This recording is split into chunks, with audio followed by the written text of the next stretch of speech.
मांग संख्या 27-28 पर बोलने का मौका दिया, इसके लिए आपका धन्यवाद करती हूँ।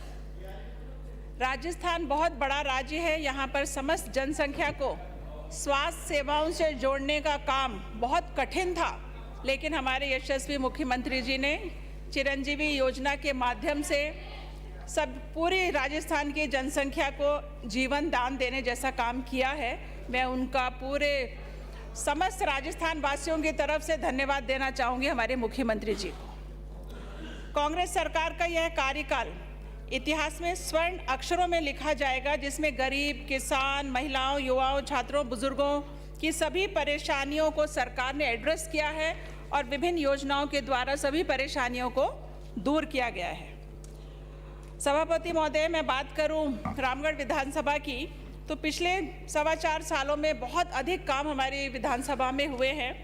27 तो सब सेंटर खुले और 4 पीएचसी खुली है, एक पीएचसी सीएचसी हो गई है। इसके अलावा कहीं मशीन्स, कहीं x ray machine, sonography machines, extra beds, उनकी तो कोई गिनती ही नहीं है। और जो पिछला कार्यकाल था भारतीय जनता पार्टी का, उसमें एक सब सेंटर रामगढ़ में नहीं खोला गया था, ये ऑन रिकॉर्ड है। अभी हमारे साथी विधायक कह रहे थे बिन मांगे मिलता था, लेकिन रामगढ़ के विधायक तो मांगते मांगते थक गए, लेकिन उनको एक सब सेंटर भी नसीब नहीं हुआ था। इसके अलावा अगर मैं बात करूं रामगढ़ की, तो हमारे यहाँ एक मेडिकल नर्सिंग कॉलेज है जिसकी बिल्डिंग बनी हुई है, लेकिन क्योंकि वो किसी हॉस्पिटल के साथ अटैच नहीं है तो वो रनिंग में नहीं है। तो मैं तो मंत्री जी से रिक्वेस्ट करूंगी कि वहाँ पोस्ट सैंक्शन करी जाए, रामगढ़ के हॉस्पिटल को 100 बेडेड हॉस्पिटल बनाया जाए जो इस नर्सिंग कॉलेज से अटैच होगा और ये नर्सिंग कॉलेज चल पाएगा। क्योंकि देखने में आया है कि कोरोना काल में सबसे ज़्यादा मेहनत हमारे नर्सिंग स्टाफ ने करी थी, डॉक्टर्स ने करी थी। तो मैं तो समस्त राजस्थान के मेडिकल विभाग के कर्मचारियों, अधिकारियों का भी धन्यवाद दूंगी कि उन्होंने इतने मुश्किल उसमें भी बहुत मेहनत करी और हजारों की संख्या में लोगों की जान बचाई थी। अगर हम महिला स्वास्थ्य सेवाएं की बात करें तो ग्रामीण इलाकों में महिलाओं का स्वास्थ्य एक मेजर इशू है जिसको हमें एड्रेस करने की ज़रूरत है, क्योंकि उनके हीमोग्लोबिन 4 या 5 या 6 होता है, लेडी डॉक्टर्स नहीं होती हैं, नर्सेस भी 24 आवर्स वहाँ नहीं रहती हैं, डिलीवरी केसेस इतने अधिक आते हैं और सरकार जब इंस्टीट्यूशनल डिलीवरी पे इतना फोकस कर रही है तो मुझे लगता है लेडी डॉक्टर्स की संख्या हमें बढ़ानी चाहिए। और ये तभी बढ़ सकती है जब कॉलेजेस में आप लड़कियों की संख्या बढ़ाएंगे, उनके लिए सीट एक्स्ट्रा करेंगे। जब तक आप ये डॉक्टर्स, लेडी डॉक्टर्स बनाएंगे नहीं तो लेडी डॉक्टर्स को हम ग्रामीण इलाकों में लगाएंगे कैसे? तो इनकी सीट्स बढ़ानी चाहिए ताकि ये जाके आगे ग्रामीण इलाकों में हमारी महिलाओं का ध्यान रख सके, क्योंकि ग्रामीण परिवेश में ये हमारी महिलाएं जेंट्स डॉक्टर्स के पास जाना पसंद नहीं करती हैं। तो ये बहुत मेजर इशू है गाँवों में, जिसकी वजह से लोग दाइयों के पास भी चली जाती हैं, बच्चों की डेथ भी हो जाती है, माँ की डेथ हो जाती है। ऐसे इश्यूज़ हैं, लेकिन इसको एड्रेस करने की बहुत अधिक हमें ज़रूरत है। एक बात और मैं कहना चाहूँगी कि अभी पूरी दुनिया में आपने देखा है कि स्पेशली गुड़गांव जैसे शहर में मेडिकल टूरिज़्म बहुत चल रहा है, जहाँ अच्छे हॉस्पिटल्स हैं, अच्छे डॉक्टर्स हैं, फैसिलिटीज़ अच्छी हैं, तो वहाँ विदेशी लोग आके अपने ऑपरेशंस कराते हैं और वो एक मेडिकल टूरिज़्म को बढ़ावा दे रहे हैं। तो हम भी चाहेंगे जिस प्रकार से वहाँ किया गया, यहाँ भी अगर हम जयपुर, जोधपुर, उदयपुर, कोटा, ये बड़े बड़े जो शहर हैं, अगर हमारे हॉस्पिटल्स अच्छे हो जाएंगे, सभी फैसिलिटीज़ आएंगी, तो काफ़ी टूरिस्ट का ट्रैफिक राजस्थान में भी आएगा और वो यहाँ की आर्थिक व्यवस्था को और भी मजबूत करेगा।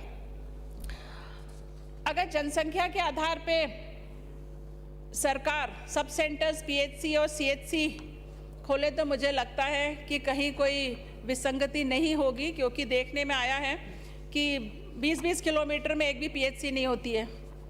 50,000 की जनसंख्या है इतने इलाके में और एक पीएचसी नहीं है, जो नॉर्म्स के खिलाफ है। तो मुझे लगता है क्योंकि 2011 के बाद जनगणना नहीं हुई है जनसंख्या की, तो जहां 500 की आबादी है उधर एक सब सेंटर तो आप लोगों को खोलना ही चाहिए और 15,000 की आबादी पे आपको पीएचसी खोलनी चाहिए, ताकि वहां रहने वाले लोगों को मेडिकल फैसिलिटीज़ दे पाए। प्लस सबसे ज़रूरी जो मुझे लगता है कि सब सेंटर्स को हमें और स्ट्रेंथन करना चाहिए, यहाँ नर्सिंग स्टाफ बढ़ाने चाहिए, 24 घंटे नर्सेस वहाँ रहें, प्लस यहाँ सिस्टम कंप्यूटराइज हो और जो टेस्टिंग जो सरकार ने जांच वगैरह फ्री करी है उसका पूरा रिकॉर्ड सब सेंटर्स में होना चाहिए, कंप्यूटराइज होना चाहिए। एक तो आपके पास आंकड़े आ जाएंगे कि कौन से इलाके में क्या किस तरह की प्रॉब्लम्स आ सकती हैं, क्या कमियां हैं, ताकि उसके हिसाब से वहाँ पर उनको मेडिकल ट्रीटमेंट दिया जाए या उनको काउंसलिंग करी जाए। तो मुझे लगता है बहुत बड़ा फ़ायदा होगा, क्योंकि मुझे लगता है prevention is better than cure. और वैक्सीनेशन तो 100% होने चाहिए, लेकिन ये नहीं हो पाते हैं। मैं बात करूँगी अलवर की, तो यहाँ 96-97%, और जो बचे 3-4% रहते हैं उनमें गलघोटू जैसी बीमारियों से भी बच्चे मर रहे हैं, कुपोषित बच्चे भी हैं, एनीमिक महिलाएं भी हैं।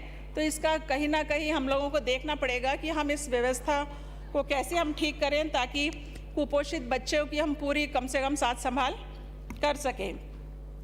अगर एनीमिक है, महिलाएं कमज़ोर हैं, आदमी कमज़ोर हैं, तो कम्युनिकेबल डिजीज़ जैसे टीबी और एड्स ये भी बहुत चल रही है ग्रामीण इलाकों में, क्योंकि इन लोगों को शर्म आती है, पेशेंट्स को वो बताते नहीं हैं, परिवार को वो चुपचाप दवाई खाते हैं, कभी छोड़ देते हैं, तो उनका पूरा इलाज भी नहीं हो पाता है, जिसकी वजह से बीमारियां फैलती रहती है। तो मुझे लगता है इसकी भी बहुत ज़रूरत है कि सरकार इस पर ध्यान दे और इनकी काउंसलिंग करे गांव-गांव जाके, ताकि ये बीमारियां ना फैले। एक बहुत बड़ी बीमारी जो निकल के आजकल आई है, ख़ासतौर पे कोरोना के बाद और उस दौरान भी, वो है डिप्रेशन। तो मुझे लगता है CHC पे कम से कम एक साइकोलॉजिस्ट और साइकेट्रिस्ट तो होना ही चाहिए, क्योंकि हर आदमी इतना स्ट्रेस में जी रहा है, सभी स्ट्रेस में जी रहे हैं, चाहे नेता हो, चाहे जनता हो, चाहे अधिकारी हो, क्योंकि वर्कलोड इतना है और हर तरीके की परेशानियां कहीं ना कहीं होती है। स्टूडेंट्स में भी आपने देखा बहुत ज़्यादा स्ट्रेस है। तो ये बहुत मेजर इशू है जिसको सरकार को एड्रेस करना चाहिए, और स्पेशली महिलाओं में तो आफ्टर 40 मीनोपॉज के दौरान हार्मोनल इम्बैलेंस की वजह से महिलाओं में कई सारे परेशानियां आती है। इसको भी सरकार को ध्यान में रखना चाहिए। Vitamin C, vitamin D, B12, zinc, पता नहीं क्या क्या कमियां हो जाती है, जिनकी वजह से डिप्रेशन के पेशेंट्स हम महिलाएं बन जाती हैं। लेकिन गांव में तो यही नहीं पता महिलाओं को कि डिप्रेशन होता क्या है। अब हम बात करें शुद्ध के लिए युद्ध की, तो मैं कहना चाहूँगी कि देखिए, खाद्य पदार्थों में इतनी ज़्यादा मिलावट है कि लीवर डैमेज बहुत ज़्यादा हो गया है, जिसकी वजह अगर आप आंकड़े निकालेंगे तो आप देखेंगे कि लीवर डैमेज के केसेस बहुत बढ़ गए हैं। ख़ास तौर पे दूध जो आ रहा है, दूध तो लगभग मुझे लगता है 50% उस तो नकली आता है, कोई पाम ऑयल मिलाता है, कोई डिटर्जेंट मिलाता है, काली मिर्च में पपीते के बीज भी मिला देते हैं, दालों में भी कुछ कुछ मिक्स कर देते हैं, जिसका असर दिमाग तब पे होता है। और नकली दवाइयों पे कंट्रोल अभी तक मुझे नहीं लगता कर पाए हैं, क्योंकि जो ड्रग इंस्पेक्टर्स हैं आपके, वो क्या इंस्पेक्शन करते हैं, उसकी क्या रिपोर्ट आती है, कौन सी नकली दवाई पकड़ी, इसका किसी को कुछ पता नहीं रहता है। मुझे लगता है इसको भी हमें ध्यान देना पड़ेगा। नशे के लिए नौजवान पता नहीं कोरेक्स कैसी कैसी दवाइयाँ लेते हैं, और उनको ईजिली अवेलेबल है मेडिकल शॉप्स पे।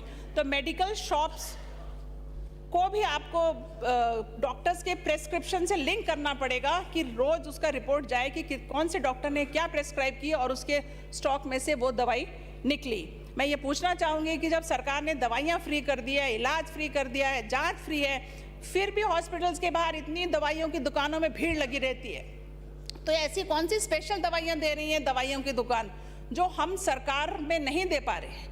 1600 के करीब दवाइयाँ फ्री दे रही है सरकार, तो ये स्पेशल कौन सी दवाइयाँ हैं? अगर वो अच्छी दवाइयाँ हैं तो उनको क्यों नहीं लिस्ट में जोड़ लेते हैं? आप SMS के बाहर देखिए, भीड़ लगी रहती है, लाइन लगी रहती है। तो गरीबों पे तो बीमार अब भी पड़ रही है इन दवाइयों की वजह से। और ये कौन डॉक्टर्स हैं जो ऐसी दवाइयाँ लिख रहे हैं कि जो अंदर तो मिलती नहीं है लेकिन बाहर मिल रही है? और एक बहुत इंपॉर्टेंट बात जो मैं कहना चाहूँगी, हम बीमारियों की बात कर रहे हैं, बीमारियां हो क्यों रही हैं इसको हम एड्रेस नहीं कर पा रहे हैं। आप यूरिया DAP इतना अधिक किसानों को देते हो जिनको कुछ आइडिया नहीं है, और ये यूरिया DAP और इंजेक्शन वाली हम सब्जियां खा रहे हैं, इसका भी बहुत ज़्यादा असर हम लोगों की हेल्थ के ऊपर हो रहा है। इसको सरकार को एड्रेस करना चाहिए। अब हम बात करें आबकारी की, दवा की बात कर ली, अब हम करेंगे आबकारी यानी दारू। तो ये सरकार ऑक्शन करती है, 8 बजे तक दुकानें खुली होती है, और 8:30 बजे पुलिस जो दारू पीते हैं उनको पकड़ के ले जाती है और बंद कर देती है। तो मुझे लगता है इसको सोचना पड़ेगा। इससे महिलाओं का शोषण होता है, पीता तो कोई है और उसको झेलना किसी और को पड़ता है। तो मुझे लगता है इसको एड्रेस करना पड़ेगा। आपने बोलने का मौका दिया, बहुत बहुत धन्यवाद।